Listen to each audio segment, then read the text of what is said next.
Hello and welcome to the Darby Creek Diaries. I'm Gail Thompson and I have a special treat for you today. A friend from the land down under, she could read the phone book and I would listen. Michelle Lupton is joining us today. She's very talented and I've known her for a couple of years, working with her on a blog name Hero Facebook team. I know you'll enjoy her work. Here are some examples of it and you'll enjoy listening to her. And if you like me having guests, put that down in the comments. Love to hear from you. I've only ever had one other guest. All of Michelle's info will be linked below, as well as the products, which will be linked over at her blog. I hope you'll like, subscribe, comment, and share this both here and on her social media. I'll be back in a few minutes at the end. Enjoy!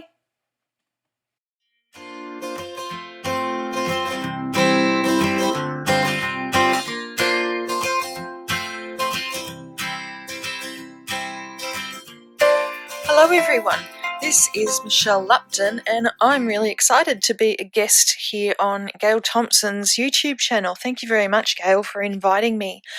The card I'm making today, I'm starting with some Fabriano cold press watercolour paper, and you can see I've got out 3 different distress inks, and I'm going to start with the ink smooshing technique. So I've started with some scattered straw distress oxide, and I just pushed it down onto my work surface, sprayed it with some water from my spray bottle, and you can see I'm just drying it with my heat tool, added a little bit more, heated it with my heat tool again just to dry it off, and now I'm going to move on to the pink colour. So with the pink, I added a lot less water, because when you add a lot of water with this technique, you tend to get big puddles of water on your watercolor cardstock, and that spreads the color out quite a bit.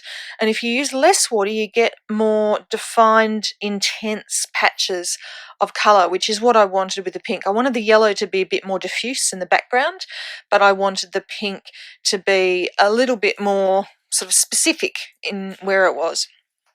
Now with the purple, I didn't really want very much of the purple, so I decided instead of ink smooshing, I would just use my paintbrush to just flick some of the colour onto my panel.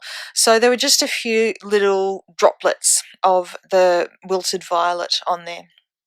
So I'm using this stamp set, which is a collaboration stamp set between Hero Arts and Altenew. And the name of this stamp set always makes me think of The Sound of Music, because the name of the stamp set is Bloom and Grow, which makes me think of the song Edelweiss.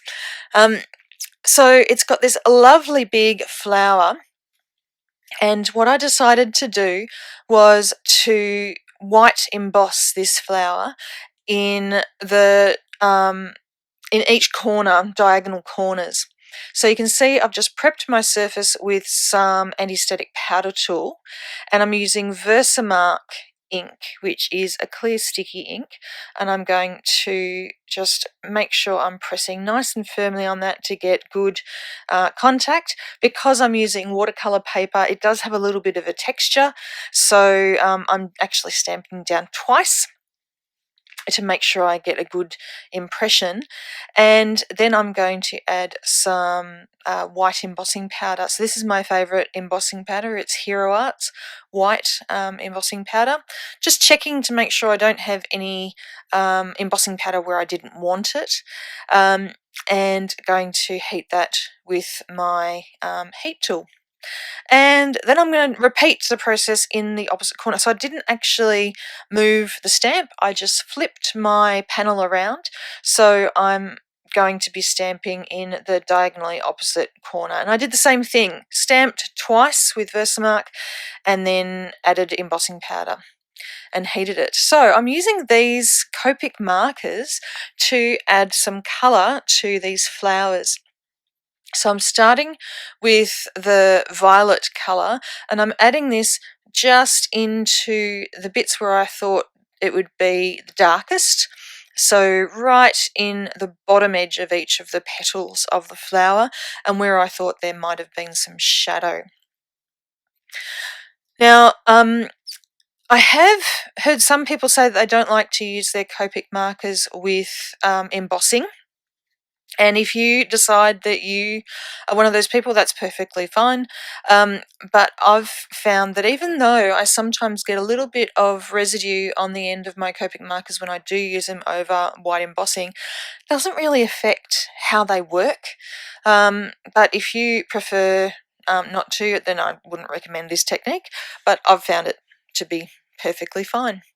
So with the darker of the three pinks that I'm adding, I kind of wanted some sort of stripy bits coming along the length of those petals, so I kind of stretched those lines out a little bit more than the other colour, more than the purple. And then I'm just adding a bit more of the mid pink, and then I'm going to fill it in with the palest pink just to sort of blend those colours in. And you can see I'm not really taking that much care. This particular technique, because you've got the ink smooshing in the background, it's not all about getting a gorgeous smooth blend of colours. It's more about getting some texture in there.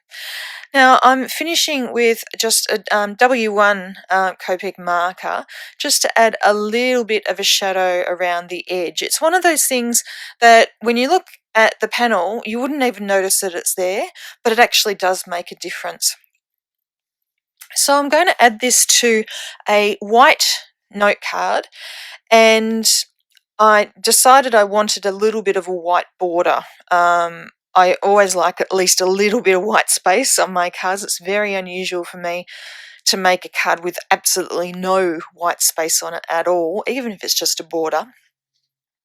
And at this stage, I hadn't decided whether I wanted this card to be landscape or portrait.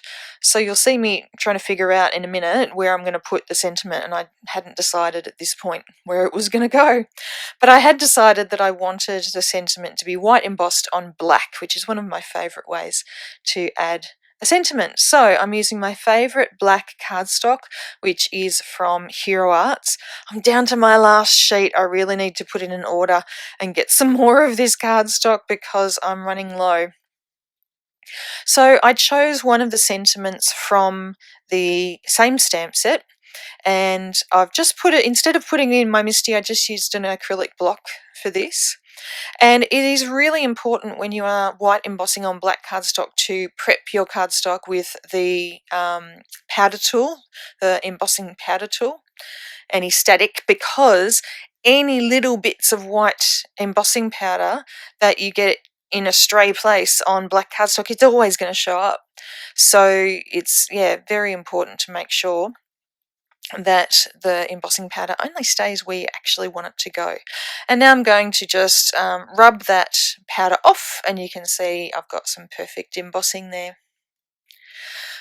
Now with this sentiment, I didn't want the sentiment to cover up too much of my panel that I'd done the water smooshing and the Copic colouring. So I decided to cut around this sentiment very, very close. And I did one of my favourite things to do with sentiments is to cut very, very close to the sentiment and then just fussy cut around any letters that fall above or below the main line of the sentiment. So you can see I'm cutting around these letters here.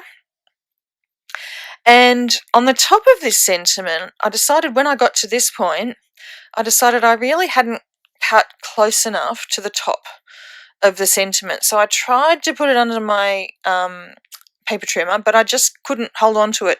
So little trick here, get another piece of scrap cardstock to hold your piece, and that will allow you to get it under there if you need to do any extra cutting. So I cut right up to the little dot on top of the eye, and now I'm just cutting around that. So I thought it looked a little bit more symmetrical because I'd cut closer to the sentiment on the bottom than I had to the top, and now it's a little bit more even. So I was happy with that. Okay, so now all I'm doing is deciding where I want it to go. So, as I said before, I still hadn't decided at this point whether I was going to have a landscape or a portrait card. I'm just cutting off a few little fuzzy bits because I really need to replace the blade in my paper trimmer. So yeah, I'm just trying to figure out which direction I want this sentiment to go. Eventually decided, and I pulled out some foam adhesive, little hexagons from Stampin' Up, and they actually have now foam adhesive that is black, which is nice when you want to put it behind a black sentiment. So I used these little mini Stampin' Dimensionals, I think they're called, and added my sentiment. And I finished off the card with some little dewdrops, I think they're called, and they're from Studio Cartier. I'm just going to add those in just a minute with some liquid adhesive.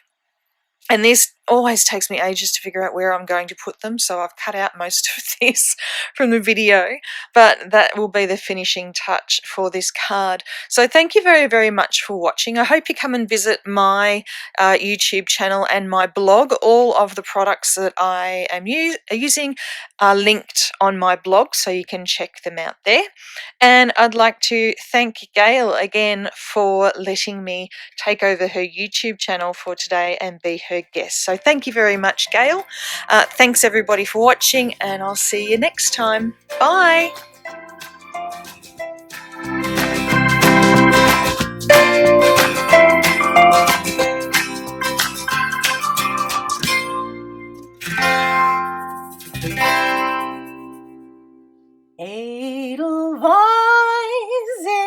Edelweiss. Now you've got that stuck in my head. Thank you, Michelle, for stopping by. Everybody go visit her blog and channel and like and subscribe and comment here. Come back soon. Here's some other videos that you might be interested in. Take care, get crafting, and come back soon. Bye-bye.